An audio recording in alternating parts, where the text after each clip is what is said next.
Yo, Bakayalo Konoyalo, et oui, on se retrouve pour une petite review de l'épisode 4 de Bakuman. Mais avant de commencer la vidéo, instant auto-promo, mais bien évidemment, mon manga Wolfius qui est disponible sur Manga Draft. Je te mets le lien en description, comme ça tu pourras directement voir mon manga, et puis après tu pourras revenir pour me faire une petite commentaire, voilà, comme d'habitude. Pourquoi je prends cette voix, je ne sais pas, mais mon manga, voilà, Wolfius, qui est légal et gratuit sur Manga Draft, le lien est en description. Mettez-la exprès pour regarder la petite review de Bakuman épisode 4 et les amis, comme d'habitude c'est incroyable, je m'identifie parfaitement au héros parce que je dois produire mon manga et en l'occurrence Wolfius, mais déjà là ça va parler dans un premier temps des différents matériels. Donc tu as une plume A, plume B, plume G, bref là on parle de plume G, une encre qui te met une plus grosse, qui te fait des plus gros traits, c'est plus difficile à manier, du coup il y a un intermédiaire, il y a une espèce de plume qui fait tout le temps des mêmes traits fins, bref, des traits fins, bref, tout ça, tout ce matériel, en réalité c'est valable pour les anciens dessinateurs des anciens temps, mais actuellement ce n'est plus d'actualité en réalité, parce que les mangaka, moi je le fais, hein, avec mon manga Wolfius, avec le dessinateur Sabri, ou même avec Adamator, ou même je le vois par rapport au dessinateur de Dragon Ball Kakumei, Poisson Labo, maintenant les dessinateurs de nos jours dessinent sur tablette, hein. Il n'y a plus de plumes. Alors oui, je vois des fois le dessinateur s'exercer au dessin parce qu'il y a un côté, voilà, je fais des beaux dessins à l'ancienne, voilà, c'est fait maison et tout, mais la réalité c'est que moi, en tant que créateur de manga, scénariste, etc., tout ce qui est du papier, maintenant, ça se fout à la poubelle pour moi. Pour moi, c'est juste du numérique. Il n'y a pas besoin de tout ça. Maintenant, tu fais sur tablette, tu utilises Procreate. Ceux qui se demandent quel logiciel utiliser, moi, je recommande Procreate parce que, voilà, j'ai vu les tutoriels des différents dessinateurs qui montraient. Et sincèrement, il n'y a plus cette manière de dessiner comme dans le manga. Ils disent, regardez là, je dessine, j'ai fait une grosse tache d'encre, je ne peux même pas effacer parce que c'est de l'encre qui a coulé. Non, ça n'existe plus. Maintenant, tu es sur tablette, tu peux mettre des filtres, tu peux dessiner par-dessus. Si tu rates, bah, tu fais un annulé, tu peux effacer comme tu veux, bref. Tu peux faire plusieurs calques, redessiner par-dessus autant de fois que tu veux jusqu'à que ton trait soit excellent. Bref, tu n'as plus besoin de règles, d'équerre ou je ne sais quoi. Non, non, non. Maintenant, tout est numérique. Maintenant, c'est sur tablette. Tu as des trucs exprès pour faciliter. Tu peux colorier automatiquement en cliquant, en restant appuyé. Puis tu décolles et la tache d'encre, tout le truc se retrouve coloré. Bref, maintenant, la technologie, ça a évolué. On arrête de dessiner à la main. Ça va plus vite en numérique et en plus c'est plus beau et en plus tu peux imprimer plus facilement, tu peux l'envoyer par mail. Bref, maintenant tout se passe par tablette. C'est fini cet ancien temps du dessin manuel et je sais qu'il y en a pas mal des puristes qui vont s'énerver, qui vont dire mais non, mais le vrai dessin, c'est par rapport au crayon, c'est par rapport à la plume. Faut s'y faire, c'est l'évolution technologique. Et même, je suis en train de dire ça, mais ça se trouve un jour, il y aura des IA qui vont dessiner à notre place. T'imagines? Maintenant, les tablettes, peut-être qu'au bout d'un moment, ça va sauter, mais j'espère pas. Hein, parce que bon, je pense qu'il y a toujours ce côté artistique de la personne qui compte. Et du coup, moi, pour l'instant, je pense que ce qu'il faut vraiment acquérir, c'est la compétence technique d'utiliser le dessin sur tablette. Voilà, donc ça c'est mon point de vue, après vous en faites ce que vous voulez, il y en a qui vont dire non mais c'est bien de prendre le dessin à la base avec des calques, avec les crayons etc. parce que ça te permet d'avoir les bases, peut-être bien, après tout je ne suis pas dessinateur, je ne suis pas spécialiste, mais moi de mon point de vue extérieur, avec du recul, je me dis que vu le temps où on est actuellement, ça suffit. C'est pas la peine d'acheter plusieurs plumes, plume G, plume A, plus B, je sais pas quoi. Bref, tablette, terminé. Tu dessines que sur Procreate. Et encore, je pense qu'il y aura d'autres logiciels et bientôt il y aura des IA qui vont assister. Bref, l'évolution technologique, c'est tout. Faut avancer dans son temps.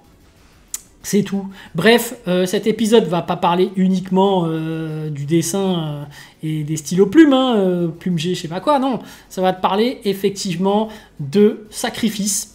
Effectivement, pour moi, c'est ça le thème de cet épisode. C'est-à-dire que, voilà, on a des étudiants qui envisagent de devenir mangaka, qui ont de l'ambition et qui sont prêts à faire des sacrifices, notamment au point de vue de leur parcours scolaire, parce que effectivement, on se rappelle que quand on était étudiant, ou peut-être que vous l'êtes encore, on choisit en fonction des résultats quelle école on va atterrir, parce qu'on vise certaines écoles pour avoir un plus gros diplôme, pour avoir plus de choix d'un point de vue des métiers qu'ils nous proposeront plus tard. Donc là, les mecs se disent, si je vais dans une école plus pourrie, j'aurai peut-être plus de temps à consacrer pour le dessin. Et effectivement, je pense que c'est vraiment le cas. Mais voilà, on voit également que dans leur classe, il y en a un qui s'en sert des dessins pour frimer. Tu vois effectivement qu'il y a des gens qui trouvent ça cool de dessiner et que les autres arrivent, font wow, il dessine trop bien, etc. Moi, je me souviens qu'à l'époque, du moins au collège, quand tu voulais devenir mangaka, c'était pas stylé du tout. Dès que tu parlais de manga, non. Donc on voit vraiment que le Japon, il y a une hype par rapport au mangaka, ils se disent que ça c'est stylé, alors qu'en France, ça change. Évidemment, à l'époque, ils disaient que c'était dégueulasse, ça ne servait à rien, c'est pourri. Mais maintenant, ça a un peu changé. Il y a une hype qui commence à revenir par rapport au manga. Et je pense que l'écosystème manga en France, de l'industrie du manga qui peut permettre à des talents d'émerger, va certainement augmenter. Donc du coup, ça va être cool. Donc d'ici quelques temps, je pense que la France va être en capacité de produire plus de mangas. Mais après tout, c'est compliqué de mettre en place un écosystème. Et on sait que l'industrie du manga, c'est quelque chose d'assez concurrentiel. Et on voit en l'occurrence que le Japon sont les leaders, mais on voit qu'il y a des concurrents émergents qui sont très sérieux et qui sont capables de produire des choses assez impressionnantes telles que la Corée. Et même la Chine commence à arriver. Donc faites attention les amis, mine de rien, si on veut s'engager dans le manga, ça va être difficile de percer, du moins par rapport aux autres concurrents, mais ne sait-on jamais, évidemment, parce que seule la passion compte en réalité. Et on le voit là, des mecs qui sont passionnés, qui sont prêts à faire des sacrifices, et ils font ça en parallèle de leur parcours scolaire. Et c'est très intéressant parce que je vais parler par exemple de l'exemple de Poisson Labo, lui-même qui est très jeune en fait, qui était lycéen, et ben il faisait Dragon Ball Kakumei en parallèle de son école. Alors lui, il a la chance d'avoir, je pense, des facilités, puisque à l'école, ça se passait très bien. Mais on voit bien que dans l'anime, Bakuman, la personne dort carrément lors des examens et il a plus ou moins quelques difficultés par rapport à ses examens. Donc il envisage même de faire des écoles de moins bon choix. Ce serait intéressant de voir que après le lycée ou autre, ils ont peut-être des écoles spécialisées dans le dessin, ce serait bien. Et je pense que ça existe au Japon parce qu'il y a peut-être des formations de mangaka tout simplement. Donc il serait peut-être temps pour eux de s'orienter vers des voies spécialisées. Parce qu'on rappelle que voilà, même en France, tu as des voies générales, effectivement tu sais pas quoi faire, tu fais ça, ça peut t'ouvrir plus de voies. Et en général, c'était ça pour la plupart des gens. Je m'en rappelle, on prenait un baccalauréat scientifique parce que ça t'ouvrait plus de voies. Tu sais très bien que économie et sociale, c'est parce que tu n'aimais pas les maths, etc. Donc tu te dis, bon, économie et sociale, ça reste toujours ouvert. Mais si tu prenais un baccalauréat littéraire, tu as moins de voix. Bah oui, forcément. Donc la littérature, voilà, mais t'as la plupart des gens qui, après le bac scientifique, bah, ils se disaient, bon, bah, je vais faire une école d'ingénieur. Je vais faire une prépa. Parce qu'une prépa t'ouvre plus de voies, te permet d'accéder à plus de choses, parce que tu ne sais pas encore ce que tu vas faire. Donc en réalité, si tu as déjà plus ou moins choisi ta voie, vas-y, lance-toi dans le côté spécialisé, assume et vis ta vie pleinement et essaye de réaliser tes rêves, tout simplement. Mais bref, on va revenir à cet épisode parce que là, effectivement, les gens sont prêts à faire des sacrifices. Et à un moment donné, il parle de la meuf aussi, qui avait fait une promesse de se marier avec cette personne si jamais son manga réussit. Et là, ça peut être intéressant de voir à quel point la personne peut s'engager avec toi. Parce que si jamais la personne est vraiment amoureuse, en réalité, elle serait capable de te suivre dans ton lycée. Elle serait capable de te suivre dans ton nouveau bahut. Là, ce qu'on voit, c'est que la meuf ne va pas sacrifier sa carrière pour toi, mais elle va quand même plus se centrer sur sa carrière professionnelle, scolaire, hein, en réalité, scolaire puis professionnelle, que plutôt qu'à toi. Alors que, on voit bien que le premier de la classe, là, lui fait le sacrifice de suivre son pote. Donc lui, en fait, il est beaucoup plus fidèle, et en réalité, je pense que la meuf risque fort de rencontrer quelqu'un d'autre et que ça se passe pareil que son oncle.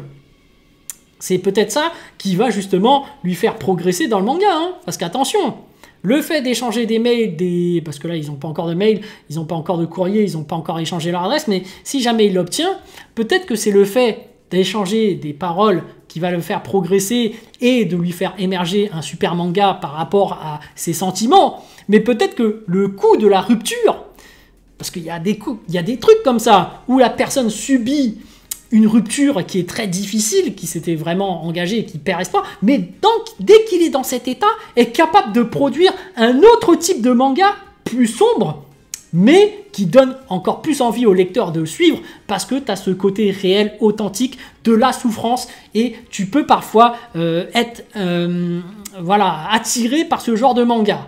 Donc voilà, les mangas ne sont pas toujours tout rose, tout se passe bien, etc.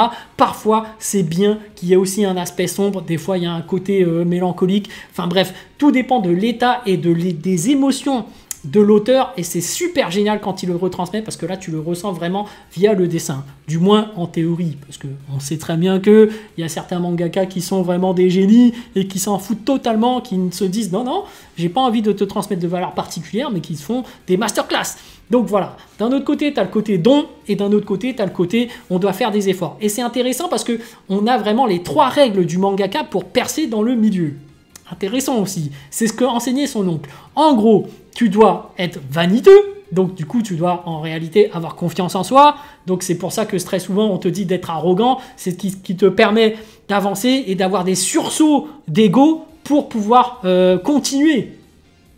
Ça se comprend. Et pourtant, par le grand public, c'est très mal vu d'être arrogant, tu vois. Mais je comprends que d'un point de vue personnel, c'est intéressant et utile d'être égoïste plutôt, parce que tu en as besoin pour avancer des fois. Donc tu as besoin de te sentir le plus fort. Tu as besoin d'avoir ce sursaut de fierté pour te relancer dans les moments les plus bas. Bref, le deuxième truc de sa règle, je sais plus c'est quoi d'ailleurs. Enfin bref, le troisième, c'était la chance. Donc évidemment, dans le showbiz, dans le business, tu as la chance. Et surtout, il ne faut pas hésiter à avoir confiance et à retenter sa chance, parce que la chance se provoque pour moi. Bref, le deuxième, ça y est, je me rappelle, c'est les efforts. Donc forcément, les efforts, ça te permet d'avoir un bonus. Forcément, quelqu'un qui ne fait pas d'efforts a un malus. Enfin, plus ou moins, hein, parce qu'en réalité, plus tu fais d'efforts et plus tu peux progresser. Donc en fait, si tu as un don, il se peut que tu arrives d'emblée au niveau 10, mais quelqu'un qui arrive au niveau 8 en faisant des efforts peut peut-être atteindre le niveau 10, tout simplement. Mais d'un autre côté, si le mec commence au niveau 15, il se peut que même malgré tes efforts, tu ne puisses même pas l'atteindre. C'est pour ça que parfois le monde est méchant. Le monde est méchant, et surtout dans le monde du manga, parce qu'il y a des gens qui ont vraiment un talent inné, et que toi, malgré tous tes efforts, tu auras du mal à pouvoir le rattraper. Cependant, il y a des gens qui, grâce à l'effort, peuvent vraiment progresser beaucoup. Donc, tu as des gens qui peuvent commencer au niveau 1 et se prendre 30 niveaux à force de progresser et d'appliquer. Donc, il n'y a pas de vérité absolue dans ce milieu. Il n'y a pas de vérité absolue. Mais en réalité, qu'importe si tu es né faible ou fort, l'important, c'est que tu fasses des efforts. Comme ça, tu exploiteras le potentiel maximum plutôt de ce que tu peux faire, et c'est ça le plus important. Comme ça, tu ne regretteras pas et tu auras fait tout ton possible pour accomplir tes rêves. Bref, je donne des leçons de vie, voilà, moi aussi je me mets en mode donne des leçons de vie, coach de vie. Mais bref, en fait c'est dans le manga, hein, c'est dans Bakuman qui te dit ça. Mais ça te dit aussi à quel point le milieu est difficile, puisqu'on voit bien que chez le dessinateur, là, le héros principal, il commence à ne plus avoir de vie privée. Il commence vraiment à se consacrer uniquement au dessin, et limite, il prend plus de douche, en fait. Il ne prend plus soin de sa toilette, de lui-même, et même de ses examens. Il en perd la notion des besoins primaires. C'est-à-dire que tu es censé pouvoir manger, tu es censé pouvoir profiter, tu es censé... Voilà, mais après, profiter est un large mot, puisque en réalité, il est censé profiter lorsqu'il dessine. Mais j'ai l'impression que par rapport aux objectifs, il a l'air de sacrifier plus ou moins des choses pour réaliser sa tâche, et du coup, ça en devient un sacrifice plus qu'un plaisir. Et c'est ça le danger, je pense, par rapport au mangaka, c'est que si tu n'aimes pas ça, mais que tu... continue à le faire parce que tu as envie d'atteindre un objectif, ça peut être très dangereux pour ta santé mentale, et du coup ça peut te faire partir en dépression ou en burn-out. Il ne faut pas oublier que le plus important quand même dans le dessin, c'est de kiffer. Donc surtout les gens, si vous avez un rêve et que vous kiffez ça, parce que forcément si c'est votre rêve mais que vous kiffez pas, ça en réalité c'est pas votre rêve, hein. Donc voilà, si tu en rêves et que tu kiffes, ben vas-y, lance-toi et saisis ta chance et tente le tout pour le tout. Bref. par rapport à Bakuman aussi, ce qui est intéressant, c'est de voir la relation qu'il y a entre lui et la femme qui est sa promise, parce que finalement, c'est ça qui fait un peu le fil rouge du manga. Et on sent que, je sais pas, j'ai l'impression que le drame peut arriver, que l'histoire est en train de se reproduire et que son oncle, bah finalement, a eu un gros coup fatal en apprenant que sa promise, bah finalement, s'est mariée avec quelqu'un d'autre. Et j'ai bien l'impression qu'on risque de s'orienter vers ça. En tout cas, c'est quand même mignon de voir les deux ne jamais se parler, mais j'ai bien l'impression qu'en réalité, ce qui a causé la rupture de l'oncle, et c'est peut-être ce qui va causer la rupture de cette promise-là avec notre héros, c'est sa passion envers le dessin. Parce qu'on voit que petit à petit, il kiffe tellement dessiner qu'il en oublie ses besoins primaires et sa toilette, etc. Qu'il a tellement d'ambition qu'il arrive à faire partir son pote de son objectif principal de scolaire. Et du coup, l'autre sacrifie et veut aller dans le même lycée pourri que lui. Et du coup, les deux sont déterminés à être mangaka. Mais j'ai l'impression que son rêve, c'est vraiment de devenir mangaka. Et ce n'est pas de se marier avec cette femme. Et donc, j'ai l'impression que cette femme, finalement, va choisir quelqu'un d'autre parce qu'au final, le héros principal ne veut pas se marier avec elle, en fait. Il veut devenir mangaka. En fait, sa passion est en train de prendre le dessus sur son amour. Et du coup, c'est peut-être ça la finalité qui attend notre héros, c'est que la fille, finalement, ne s'engage pas avec lui à la fin, parce qu'il a trouvé sa vocation et que sa vocation c'est d'être mangaka et que cette vocation fait que tu délaisses totalement ta femme du coup, et du coup elle n'envisage pas ce genre de relation. Mais c'est pour ça aussi que dans les relations, c'est bien de se mettre avec et de vivre ensemble et de voir comment ça va se passer, hein, parce que finalement l'amour, c'est bien beau de t'avoir un coup de foudre et de trouver une fille super belle, mais au final, quand tu vis avec, au final, ça se t'estompe au bout d'un moment, ce côté beauté et tout. C'est le quotidien qui fera que ça marche ou ça marche pas. Hein. Enfin bref, je ne dis rien parce qu'il y en a certains qui s'entendent très bien et qui finalement la beauté se contenteront que de ça. Bref, chacun est ce qu'il est de lui-même, mais en tout cas ce que veut nous dire mangaka Bakuman, c'est que mangaka nécessite un énorme sacrifice, que ce soit dans la vie sociale, dans la vie personnelle. Bref, tu dois faire des choix. Et si tu choisis d'être mangaka et de vivre pleinement ta passion, tu dois savoir que le manque de temps va très vite arriver, parce que même lui le dit, je manque de temps. Et ce qui est aussi fort, c'est qu'il y a vraiment de nombreux concurrents qui arrivent, et on voit déjà qu'un mec de 15 ans dans Bakuman commence à percer, donc du coup il se dit que oh là là, ouais, la concurrence elle est chaude, et que d'un autre côté, ça ne dépend pas uniquement de toi, parce qu'ils sont à la recherche d'un éditeur, et qu'il y a des mecs qui te valident. Et on voyait, je sais plus comment ils appellent ça, un validateur d'édition ou je ne sais quoi, bref, qui est arrivé, le mangaka il était déchaîné, le mangaka faisait des efforts, il est revenu 15 fois, il lui a apporté 15 fois les planches, et le mec au bout d'un moment il a pris ses planches, il a fait non, je les jette au machin qui découpe en 1000 morceaux là, et il s'est dit non, c'est de la merde, le monde est méchant dans ce monde, voilà. Les éditeurs, ils en ont rien à foutre, si c'est moche, c'est moche. T'as beau faire tous les efforts du monde, si au final t'apportes un résultat médiocre, le mec il te le prend, il le jette, il dit non, ça dégage, c'est nul.